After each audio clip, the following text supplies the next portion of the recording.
More breaking news now. The dead DNC leaker has just been identified. President Trump was right. Frank Lee for the Freedom Daily reports that the mystery surrounding a murdered DNC leaker is becoming more evident as people dig deeper for more information to solve it. People believe they've identified the leaker, who was already killed by being shot in the back, and now there's more evidence that claims to be valid. The dead leaker has been identified as Seth Rich. Yes, the information comes from an exclusive phone conversation that was held between Ed Butkowski and a member of the Gateway Pundit. Now, the father had said that he knew what his sons did, the father of Seth Rich. Whether that is in regards to leaking information cannot 100% be confirmed, but could have also been the reason for Seth Rich's murder. They were also concerned with Seth Rich being remembered for his part in helping Donald Trump win the presidency in his victory over Hillary Clinton. Now, WikiLeaks, they came out and they dropped a major bombshell tweet. Now, the tweet came out in August, and it's a virtual admission that Seth Rich was the leaker. Now, exclusive audio that's attached to this tweet, it contains chilling claims from Seymour Hersh discussing the WikiLeaks DNC leaks and Seth Rich. Now, we're going to play it in a moment for you. It's about 6 minutes, 6.5 minutes. I want you to be warned, it does contain vulgar language. So make sure your kids are not around when we play it. All right, I'll give you a second. You can clear the room. You can turn the volume down, whatever you got to do. Put the earmuffs on the kids. Listen to this. This is absolutely shocking audio. About the kid, and I'll tell you what I know. What I know comes off an FBI report. Don't ask me how you can figure out. I've been around long enough. The kid gets, I don't think he was murdered. I don't think he was murdered because of what he knew. The kid's a nice boy, 27. He was not an IT expert, but he learned stuff. He was a data programmer, but he learned stuff. And so he's living on one street somewhere. He's living in a very rough neighborhood. And in the exact area where he'd been, there've been about 10, I'm sure you know this, there've been about 8 or 9 or 10 violent, robberies, most of them with somebody brandishing a gun.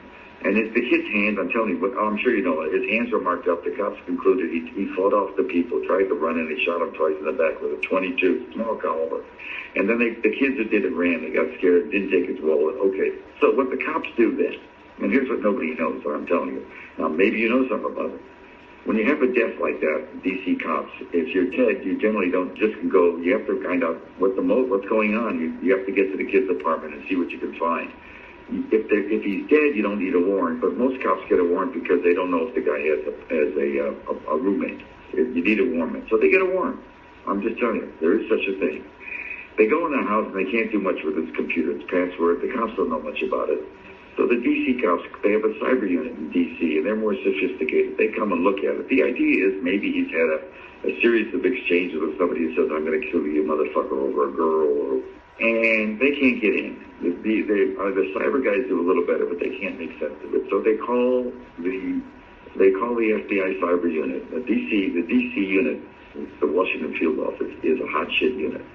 The guy running the Washington field office, he's like a 3-star at an army base. He's already looking for 4. You know what I mean? He's going to go with a top job.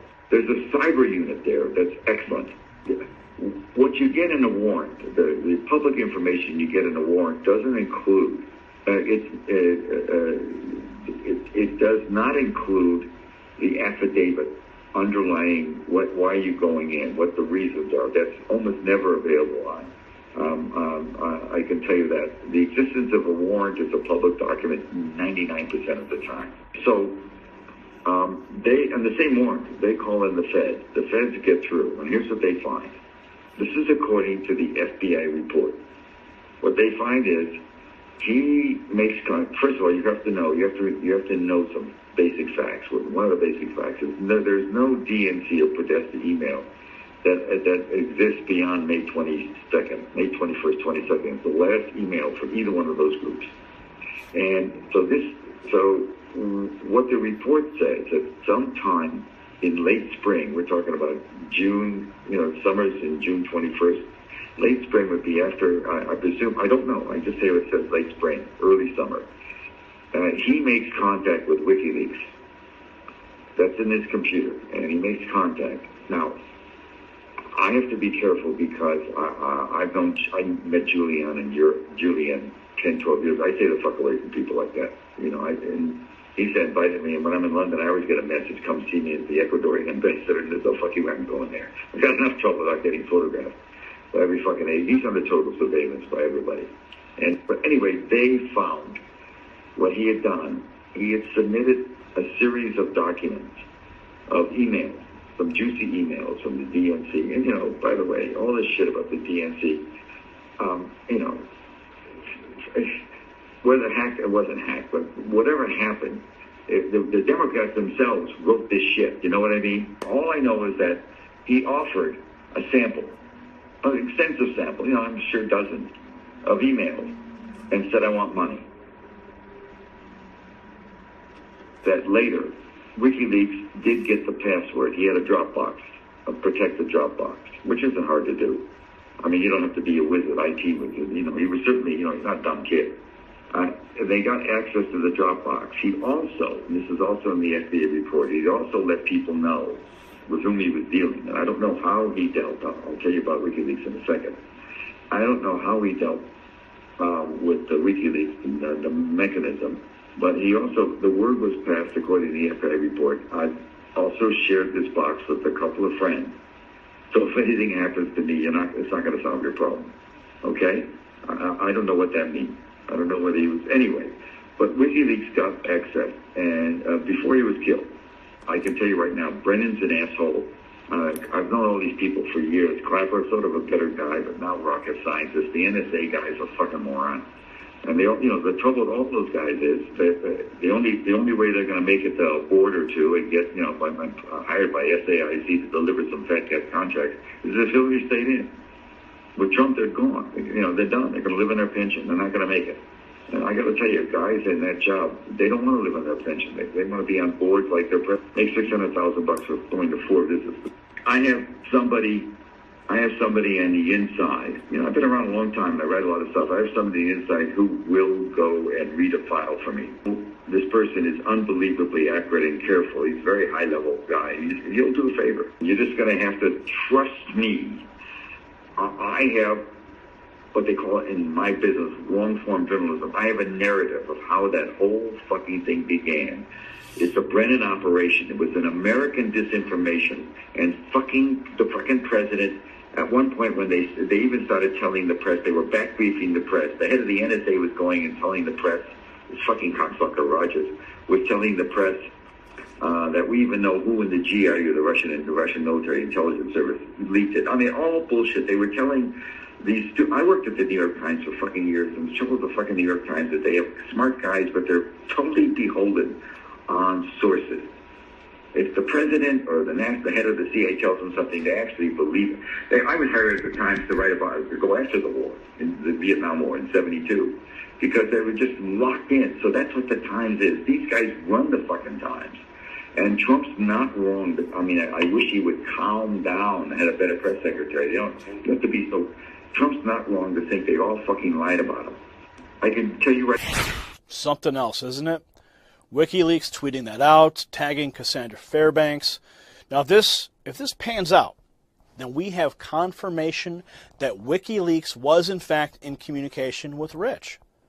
And seeing that WikiLeaks tweeted this out, it's practically confirmed already. Andrew McCabe for authorizing improper media leaks about an investigation into the Clinton Foundation back in October of 2016.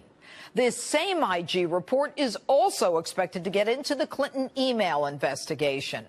This news comes on the same week that more than a dozen Republican lawmakers in the House sent a letter to Attorney General Jeff Sessions urging him to appoint a second special counsel to investigate both the FBI and the Department of Justice's handling of the Clinton and Trump-Russia probes. Florida Congressman Matt Gaetz is one of the lawmakers calling for a special counsel, a second special counsel. He joins us now. All right, good evening, Congressman. Good evening, Judge. All right. Now, you are renewing, as are many Republican congressmen, the request for a second special counsel. Now, I imagine that most viewers are saying they did it before. Why should it happen now? And what's new that they're asking for it again?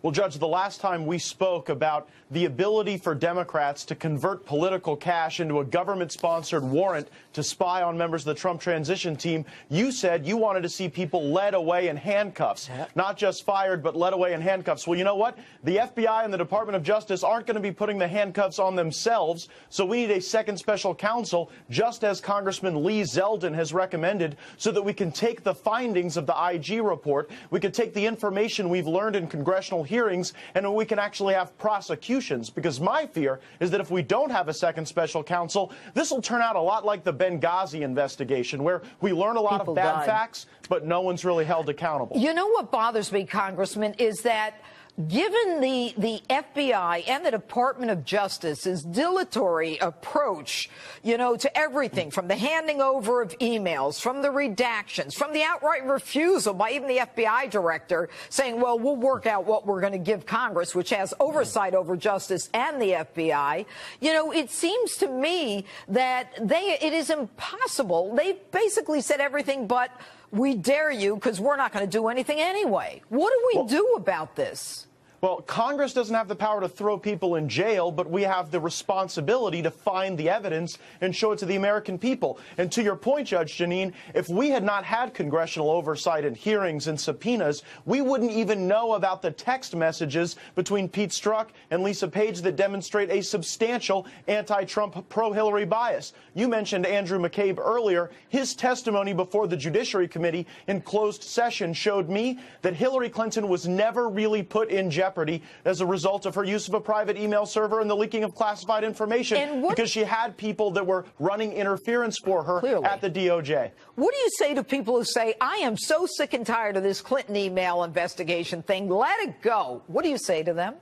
Well, we cannot live in a country where losing an election functions as a de facto immunity deal. If people broke the law, they have to be held accountable, because if we just allow that to happen, then we invite that type of crime in the future. That's why the rule of law matters. And now the Clintons, they've got decades of ignoring the rule of law and never being held accountable, and we've got a chance to change it, and we should take that opportunity. So what are the chances of getting a special counsel, a second special counsel? Well, that is up to Jeff Sessions, and frankly, I'm very disappointed. He's the guy who took himself off within 24 or 48 hours of being appointed the Attorney General. He tells the president, I'm recusing myself. I mean, this is beyond the pale. Jeff Sessions is not going to do it. Jeff Sessions says, I'm getting an inspector general. Oh, we can spend another year and a half on an inspector general coming up with a conclusion. The inspector general doesn't have the right to go to a grand jury, subpoena anybody. So what is this guy doing? Well, if Jeff Sessions does not appoint a second special counsel, then we need a new attorney general, Judge, because you're absolutely right. Even if we learn more horrifying things from the inspector general, we can't actually prosecute somebody for those things, because we would need somebody to be able to bring that case. And the Department of Justice and FBI obviously won't be bringing a case against themselves. So Jeff Sessions needs to get rid of this mindset that is a dereliction of duty, and he needs to do what Congress has called for and appoint a second special counsel to get to the bottom of this. But Jeff Sessions, you know, said he was considering that and considering investigating certain cases. I don't know whether it was the email thing or the foundation, whatever it was. He gave us all hope a few months back. Nothing's happened from that either.